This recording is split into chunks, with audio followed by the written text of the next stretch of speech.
Alors bonjour à tous, aujourd'hui nous continuons notre lecture de la Bible à la lumière de la tradition de l'Église et nous en sommes rendus au dernier chapitre du livre du Lévitique, le chapitre 26, intitulé Bénédiction et malédiction. Comme toujours, avant de démarrer, nous remercions les éditions Anne Siguet devenues Mediapol d'avoir mis à notre disposition les textes qui permettent de faire ces vidéos et nous nous remettons entre les mains du Seigneur. Notre Père, qui êtes aux cieux, que ton nom soit sanctifié, que ton règne vienne, que ta volonté soit faite sur la terre comme au ciel. Donne-nous aujourd'hui notre pain de ce jour. Pardonne-nous nos offenses, comme nous pardonnons aussi à ceux qui nous ont offensés, et ne nous laisse pas entrer en tentation, mais délivre-nous du mal. Également, nous nous remettons entre les mains de notre Mère bienveillante, la Vierge Marie. Je vous salue Marie, pleine de grâce, le Seigneur est avec vous. Vous êtes bénie entre toutes les femmes, et Jésus, le fruit de vos entrailles, est béni. Sainte Marie, Mère de Dieu, priez pour nous pauvres pécheurs, maintenant et à l'heure de notre mort. Amen. Également, nous faisons cette demande spécifique à l'Esprit Saint, qu'il corrige en nous les erreurs éventuelles qui peuvent provenir de notre imperfection. Sans plus attendre, commençons la lecture de ce chapitre. Si vous marchez selon mes préceptes et si vous gardez mes commandements, et si vous les mettez en pratique, je donnerai vos pluies en leur temps et la terre donnera sa récolte, et l'herbe des campagnes donnera son fruit. Pour vous, le battage touchera à la vendange et la vendange touchera au semail. Vous mangerez votre pain à satiété et vous habiterez en sécurité dans votre pays. Je donnerai la paix dans le pays, vous vous coucherez, il n'y aura pas de frayeur. Je ferai disparaître du pays les bêtes féroces et le glaive ne passera pas dans votre pays. Vous poursuivrez vos ennemis et ils tomberont devant vous sous le glaive. 5 d'entre vous en poursuivront 100, et 100 d'entre vous en poursuivront 10 000, et vos ennemis tomberont devant vous sous le glaive. Je me tournerai vers vous, et je vous ferai porter du fruit, et je vous multiplierai, et je maintiendrai mon alliance avec vous. Vous mangerez de la vieille récolte vieillie, et devant la nouvelle, vous sortirez la vieille. Alors, pour conclure la loi de l'alliance, nous voyons les effets possibles. On en retrouve l'équivalent au chapitre 27 du Deutéronome et surtout 28, que pour cette raison nous mettons en parallèle ici même, et je vous relirai le passage en question. C'est encore le thème du cantique de Moïse. On sait que la suite de l'histoire sainte devait vérifier toutes ces éventualités jusqu'au temps du Christ inclusivement. Au départ, le rappel de la loi fondamentale. L'alliance avec Yahvé, seul vrai Dieu, est exclusive de tout culte aux idoles. Premier et troisième commandement du Décalogue, énoncé à nouveau dans les versets 1 et 2. Les avertissements iront en crescendo pour exalter l'alliance et la fidélité de Yahvé, même devant l'infidélité des hommes et leur endurcissement. Si après cela, vous ne voulez pas m'écouter, c'est ce que nous verrons dans les versets suivants, si après cela vous n'êtes pas corrigé, verset 23, etc. Et tout cela, il s'agit surtout de savoir qui aura raison de l'orgueil, et c'est pourquoi Dieu sera plus terrible encore pour les nations, qui, simple instrument des peines pédagogiques infligées à Israël pour qu'ils se convertissent et qu'ils vivent, tomberont elles-mêmes dans l'illusion de l'orgueil. Je vais vous lire les textes parallèles dont je vous ai parlé, notamment Deutéronome chapitre 28. Toutes ces bénédictions viendront sur toi et te poursuivront parce que tu auras écouté la voix de Yahvé ton Dieu. Béni seras-tu dans la ville et béni dans les champs. Bénis seront le fruit de ton sein et le fruit de la terre, le fruit de ton bétail, la fécondité de tes vaches et la portée de tes brebis. Bénis ta corbeille et ta huche. Bénis quand tu entreras et bénis quand tu sortiras. Yahvé fera que tes ennemis soulevés contre toi seront battus devant toi. Par une route ils s'avancèrent contre toi, et par cette route ils fuiront devant ta face. Yahvé commandera à la bénédiction d'être avec toi dans tes greniers et dans tout ce que ta main entreprendra, et il te bénira sur la terre que Yahvé ton Dieu te donne. Yahvé t'établira comme son peuple saint, ainsi qu'il l'a juré. Si tu gardes les commandements de Yahvé ton Dieu et si tu marches dans ses voies, tous les peuples de la terre verront que le nom de Yahvé est invoqué sur toi, et ils te craindront. Yahvé te donnera surabondance de biens par le fruit de ton sein, et le fruit de tes bêtes, et le fruit de ton sol, sur ce sol que Yahvé a juré à tes pères de te donner. Je prends également Deutéronome chapitre 11. Si vous écoutez bien mes commandements, que moi je vous commande aujourd'hui, aimant Yahvé votre Dieu, et l'adorant de tout votre cœur et de toute votre âme. Alors, on va commencer par les bénédictions. Elles sont de 3 ordres. Premièrement, abondance du fruit, de la terre et des troupeaux, mais aussi du fruit des entrailles. Je vous ferai porter du fruit, je vous multiplierai. Verset 9. C'est la bénédiction initiale d'Adam. Faites du fruit et multipliez, et ainsi que des patriarches. Genèse chapitre 27. Deuxième ordre, la paix et la supériorité sur les ennemis, qui donc veut dire possession de la terre, second terme de la promesse faite à Abraham. Genèse chapitre 12. Et troisième ordre, le fruit propre à l'alliance, l'union à Dieu. Je me promènerai au milieu de mon peuple. Cela rappelle le paradis terrestre où Dieu se promenait à la brise du soir et annonce l'incarnation en même temps que la vie du ciel. On le voit notamment en Apocalypse 21 que je vais vous lire. Il y a donc un sens messianique et eschatologique. Apocalypse chapitre 21. Et j'entendis, venant du trône, une voix puissante qui disait « Voici la tente de Dieu parmi les hommes. Il plantera sa tente chez eux, et ils seront son peuple, et lui sera Dieu avec eux. Et il essuiera toute larme de leurs yeux, et la mort ne sera plus, ni deuil, ni cri, ni douleur ne seront plus, car ces choses d'autrefois ont disparu. » Je prends un autre texte parallèle. Isaïe chapitre 1. Si vous voulez obéir, vous mangerez les biens de la terre. Si vous refusez, si vous êtes rebelle, c'est l'épée qui vous dévorera. La bouche de Yahvé a parlé. Alors, maintenant, si je continue également la lecture avec le texte du Lévitique, nous allons voir que les malédictions sont différentes et sont souvent l'inverse de ce que sont les bénédictions.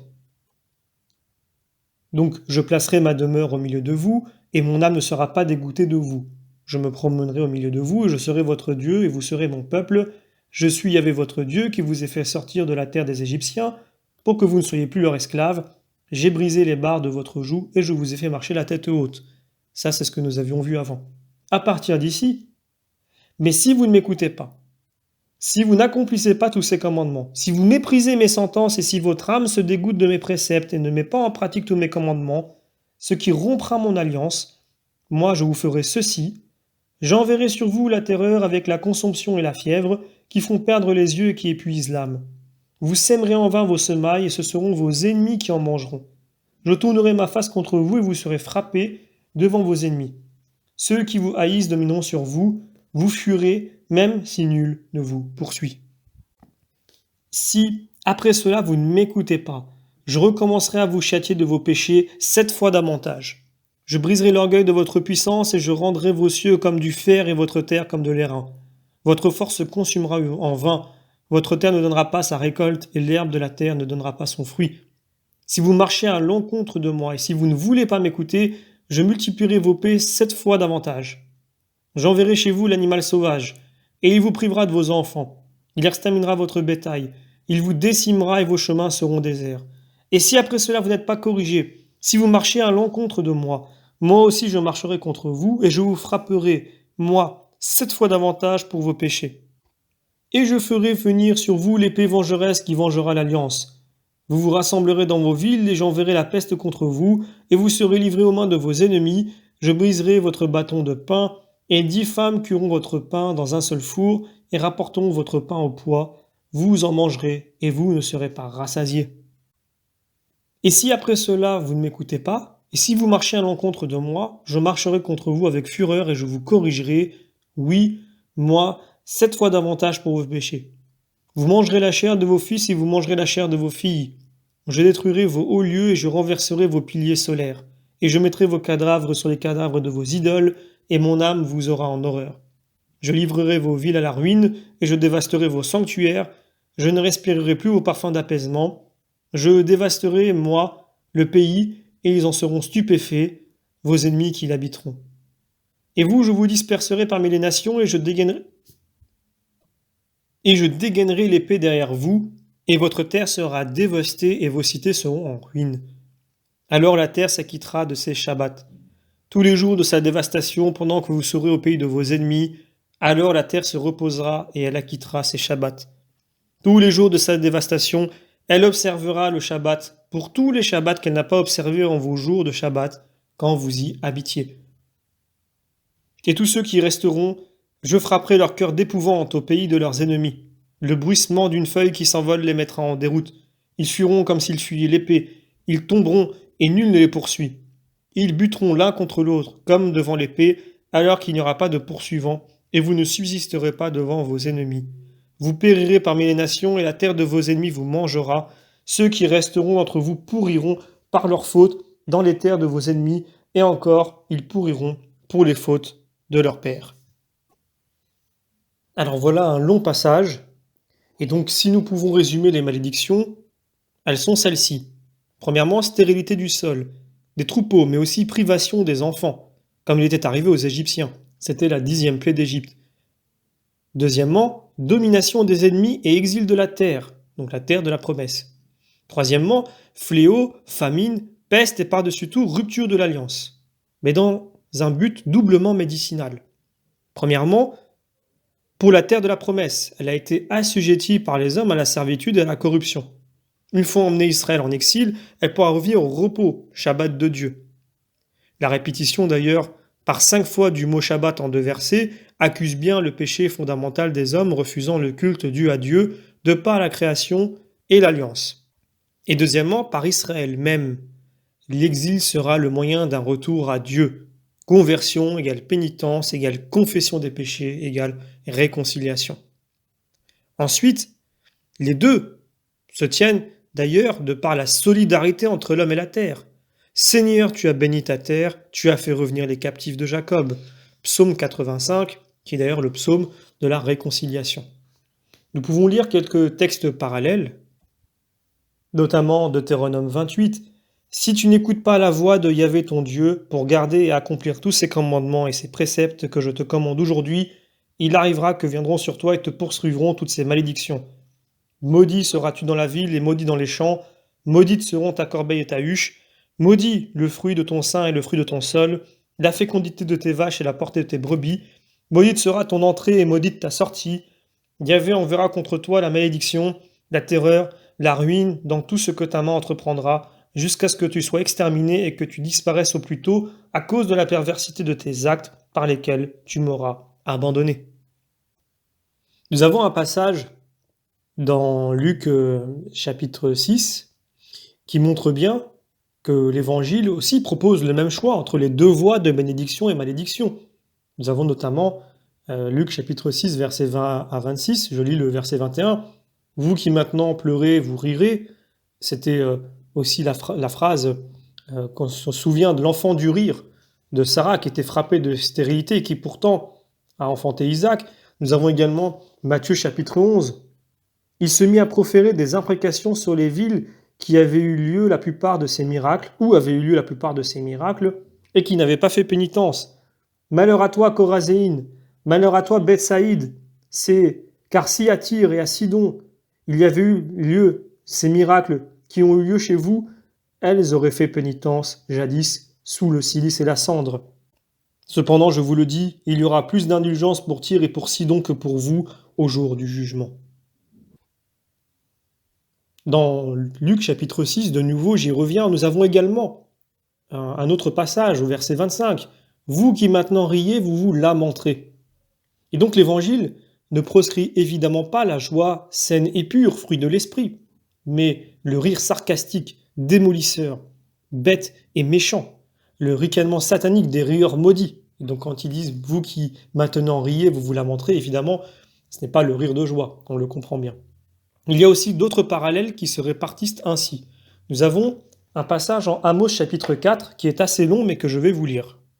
« C'est moi-même qui vous ai donné la netteté des dents en toutes vos villes et le manque de pain en toutes vos places, et vous n'êtes pas parvenus à moi, oracle de Yahvé. Moi encore qui ai retenu loin de vous l'ondée à 3 mois de la récolte, j'ai fait pleuvoir sur une ville, mais sur une autre ville je n'ai pas fait pleuvoir, un champ recevait la pluie, un autre qui n'en recevait pas restait aride. Alors, 2, 3 villes fuyaient vers une autre ville pour boire de l'eau, sans pouvoir apaiser leur soif. Et vous n'êtes pas revenus à moi, oracle de Yahvé. Je vous ai frappé par la rouille et la nielle, vos opulents jardins et vignes, figuiers et oliviers, le grillon les a mangés, et vous n'êtes pas revenus à moi, oracle de Yahvé. J'ai envoyé chez vous la peste à la manière des plaies d'Égypte, J'ai tué par l'épée vos jeunes gens, avec vos chevaux pris au butin. J'ai fait monter à vos narines la puanteur de vos camps, et vous n'êtes pas revenus à moi, oracle de Yahvé. Je vous ai envoyé la catastrophe, comme la catastrophe divine de Sodome et de Gomorrhe, et vous avez été comme des brandons tirés de l'incendie, et vous n'êtes pas revenus à moi, oracle de Yahvé. Eh bien, je vais agir de certaines façons avec toi, Israël, et puisque je vais passer à l'action, prépare-toi à rencontrer ton Dieu, Israël. Alors ici, ce passage est la reprise au temps des prophètes des malédictions, justement du Lévitique chapitre 26 et également du Deutéronome 28. Et vers le final, prépare-toi à rencontrer ton Dieu. Israël confirme que les pires châtiments sont une rencontre de Dieu pour notre salut si nous savons les reconnaître comme tels. Ainsi, l'enfant prodigue. Je prends également un autre passage parallèle, 1 Roi chapitre 8. Quand ils auront péché contre toi, car il n'est d'homme qui ne pêche, et que t'irritant contre eux tu les auras livrés à leurs ennemis, et que leurs vainqueurs les emmèneront captifs au pays ennemi, lointain ou proche, s'ils se repentent en leur cœur, sur cette terre de leur captivité, s'ils se convertissent et implorent, sur la terre de leur captivité, s'ils disent « Nous avons péché, nous sommes criminels et impies », s'ils reviennent à toi de tout leur cœur, de toute leur âme, sur cette terre où leurs ennemis les auront emmenés captifs, s'ils te prient, tournés vers la terre et que tu as donnée à leur père, vers la ville que tu as choisie, vers cette maison que j'ai bâtie pour ton nom. Toi, des cieux, écoute, du lieu que tu habites, leurs prières et leurs supplications, et juge en leur faveur. Pardonne à ton peuple son péché contre toi et toutes les révoltes qu'ils n'ont révoltées contre toi, et donne-leur de trouver grâce auprès de leurs vainqueurs, qu'il ait pitié d'eux, car ils sont ton peuple, ton héritage, que tu as fait sortir d'Égypte, de ce fourneau à fondre le fer. Ce passage, lui, signifie le retour et la réconciliation qui sont encore une éventualité dans cette prière de Salomon, donc au plus beau temps de la bénédiction d'Israël. Mais après, malgré tout, l'exil se vérifiera. Et nous avons ce passage en Daniel chapitre 9. Ah Adonai, Dieu est grand et redoutable, qui garde l'alliance et la miséricorde à ceux qui l'aiment et gardent ses commandements. Nous avons péché, nous sommes criminels et impies, nous nous sommes révoltés et détournés de tes commandements et de ton droit. Ô Seigneur notre Dieu, la pitié et le pardon, car nous nous sommes révoltés contre lui. Nous n'avons pas écouté la voix de Yahvé notre Dieu, pour marcher selon ses lois qu'il nous avait données par ses serviteurs les prophètes. Tout Israël a transgressé ta loi, et s'est détourné pour ne pas écouter ta voix. Alors sont venues sur nous la malédiction et l'imprécation qui sont écrites dans la loi de Moïse, serviteur de Dieu, car nous avons péché contre lui. Il a confirmé les paroles qu'il avait prononcées contre nous et contre les juges qui nous jugent, de sorte que vienne sur nous la grande calamité. Sous tous les cieux, il n'en est pas arrivé de semblable à celle qui a frappé Jérusalem. Comme il est écrit dans la loi de Moïse, tout ce malheur est venu sur nous, et nous n'avons pas apaisé la face de Yahvé notre Dieu en revenant de nos iniquités et en nous attachant à ta fidélité. Yahvé a veillé sur cette calamité et l'a fait venir sur nous. Oui, Yahvé notre Dieu est juste en toutes les œuvres qu'il fait, et nous n'avons pas écouté sa voix. Et maintenant, Adonai notre Dieu, toi qui as fait sortir ton peuple du pays d'Égypte à main forte, et qui t'es fait une renommée comme en ce jour, nous avons péché, nous sommes des impies. Ce n'est pas en te présentant nos actes justes que nous te supplions, mais en faisant appel à tes grandes miséricordes. Seigneur, écoute, Seigneur, pardonne, Seigneur, regarde, agis, ne tarde pas, pour toi-même, mon Dieu, car ton nom est invoqué sur ta ville et sur ton peuple.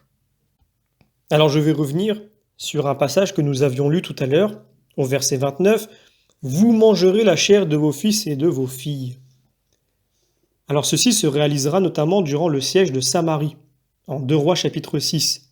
Jérémie ou Ézéchiel l'ont prophétisé pour Jérusalem, Jérémie 19.9 et Ézéchiel 5.10. Et de fait, Baruch l'atteste et le rapporte à la malédiction annoncée. Mais Jérémie annonce le malheur comme un châtiment de l'abomination commise par Israël en sacrifiant ses fils en holocauste à Baal. D'ailleurs, un certain Debuisson, dans son étude sur le péché originel, montre que ce culte ne se bornait pas à passer au feu les victimes. Il fallait encore y communier en mangeant de leur chair. Il cite Sagesse chapitre 12, qui certes s'applique aux Cananéens, mais aussi Ézéchiel chapitre 16 et 23, qui accuse Jérusalem d'avoir eu les mêmes pratiques abominables. Nous lisons également l'expression « manger le fruit des entrailles ». Alors cela apparaît ainsi comme le paroxysme de la malédiction, qui a d'abord frappé la stérilité de la terre, qui a chassé d'elle ses habitants, si même cette terre ne les a pas dévorés au sens où la terre mange les cadavres. Comment ne pas conclure, avec de Buisson, que c'est le même schéma que celui du péché originel, manger le fruit défendu, voir la terre produire des ronces plus facilement que du blé, être chassé du paradis et finalement mourir pour redevenir poussière. Ainsi, de même que la bénédiction nous reportait au fait du fruit multiplié de la création, la malédiction nous ramène à la décréation du péché originel, suivant l'alternative qui est celle de toute l'histoire humaine, préfigurée au chapitre 4 et 11 de la Genèse. Mais cette alternative reste donc ouverte à un retour, une réconciliation au salut qu'apportera le Messie. Nous en assure la grande prophétie, à coup sûr messianique, d'Ézéchiel 36, avant de promettre purification, sanctification, don d'un cœur et d'un esprit nouveau. Dieu rappelle l'antique malédiction pour la déclarer abolie. Parce qu'on dit de toi, tu es une mangeuse d'hommes, tu as privé ta nation de tes enfants, eh bien, tu ne dévoreras plus d'hommes, tu ne priveras plus ta nation de tes enfants, oracle du Seigneur Yahvé. Et de fait, avec la bénédiction retrouvée, la terre produira son fruit. Le fruit des entrailles de la Vierge Marie deviendra le pain de vie que réclamaient en vain les enfants de Jérusalem assiégés. Alors, d'une alliance à l'autre et d'un bout à l'autre de l'histoire humaine, c'est la même séquence fondamentale. Élection, création, alliance, bénédiction ou malédiction. C'est le drame exemplaire de l'annonce faite à Marie de Claudel, et premièrement celui de la Vierge elle-même, pleine de grâce, élection. Le Seigneur est avec toi, alliance. Tu es béni et béni le fruit de tes entrailles. Voilà, donc je terminerai en lisant la fin du chapitre. Et ils confesseront leur faute et la faute de leur père, le péché d'infidélité par lequel ils m'ont été infidèles, jusqu'à marcher à l'encontre de moi. Et moi, oui, j'aurais marché contre eux et je les aurais fait venir au pays de leurs ennemis. Ou alors, leur cœur incirconcis s'humiliera et ils expieront leurs crimes, et je me souviendrai de mon alliance avec Jacob et de mon alliance avec Abraham, je m'en souviendrai et je me souviendrai de la terre. La terre sera donc évacuée par eux pour qu'elle s'acquitte de ses shabbats, quand elle sera dévastée, hors de leur portée, et tandis qu'ils paieront pour leurs crimes précisément parce qu'ils ont rejeté mes jugements et que leur âme a pris mes lois en dégoût. Et malgré cela, quand ils seront au pays de leurs ennemis, je ne les repousserai pas et je ne les répudierai pas au point d'en finir avec eux et de rompre mon alliance avec eux, car moi, Yahvé, je suis leur Dieu, je me souviendrai en leur faveur de mon alliance avec les ancêtres, que j'ai fait sortir de la terre d'Égypte à la vue des nations pour être leur Dieu, moi, Yahvé. Tels sont les commandements, les sentences et les lois que Yahvé a établies entre lui et les fils d'Israël au mont Sinaï par la main de Moïse. Et je terminerai pour conclure un passage en 2 Corinthiens chapitre 3 pour terminer le livre du Lévitique. Jusqu'à ce jour, le voile demeure sur la lecture de l'Ancien Testament. Mais quand on se tourne vers le Seigneur, le voile est enlevé. Je vous remercie pour votre fidélité et je vous donne d'ores et déjà rendez-vous pour la prochaine vidéo où nous introduirons le livre des nombres.